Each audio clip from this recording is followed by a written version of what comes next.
Recently ایک experience آپ سے شیئر کرتا ہوں کہ چیزیں ایک جیسی ہوتی ہیں. مطلب کوئی بھی کمپنی ہے اس کی جو چیزیں ہیں وہ سیم ایز اٹ از ہوتی ہیں. اگر ایک مطلب نیسلے ہے, ایکوفین ہے یا سم تھنگ, کوئی بھی کوک ہے, پیپسی ہے, اور کوئی بھی کمپنی ہے, کوئی اپنی ملٹی نیشنل کمپنی ہے وہ کام کر رہی ہے تو برانڈ سیم ہے.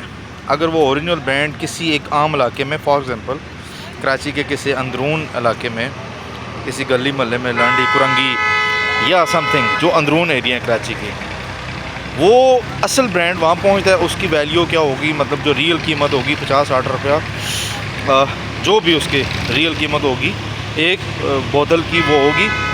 لیکن وہی بوتل اگر ڈی ایچ اے کلفٹن میں جائے گی یا کسی کری کلب میں یا کسی اور بڑے کلب میں کراچی کے جائے گی تو اس کی قیمت چینج ہو جائے گی. ٹھیک ہے.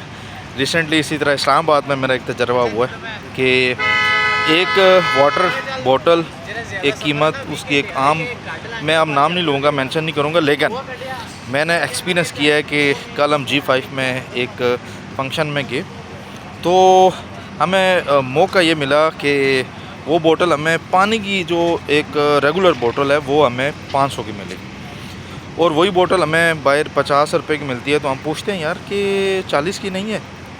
یہ ایک کامن سا کویشچن ہوتا ہے. اگر کامن ایریا میں پوچھیں گے تو 5-10 روپے کی ویلیو ہوگی, لیکن وہی چیز اگر ایک پوش ایریا میں بک رہی ہوگی تو اس کا مطلب ہے کہ وہ آپ جتنا منہ بولی قیمت ہوگی وہ لوگ دینے کے لیے تیار ہوتے ہیں. اس وجہ سے جو قیمت ہوتی ہے نا وہ ایریا کی, لوکیشن کی ہوتی ہے. ٹھیک ہے.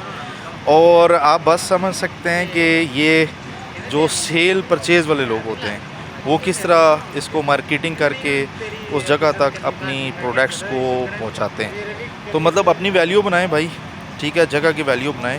امپورٹنٹ جگہ لوکیشن ہوتی ہے, اراؤنڈ باؤٹ سراؤنڈنگ ہوتی ہے, نہ کہ آپ جو ہے نا اپنی آپ کی جو ویلیو ہوتی ہے وہ ڈیفائن نہ کر پائیں تو وہ آپ ہمیشہ ڈی ویلیو رہیں گے. ٹھیک ہے. بات سمجھیں کہ اپنی ویلیو کو ہمیشہ انہانس کریں. چیز وہی ہوتی ہے, پروڈکٹ وہی ہوتی ہے, بیچنے کا انداز آنا چاہیے. Thank you.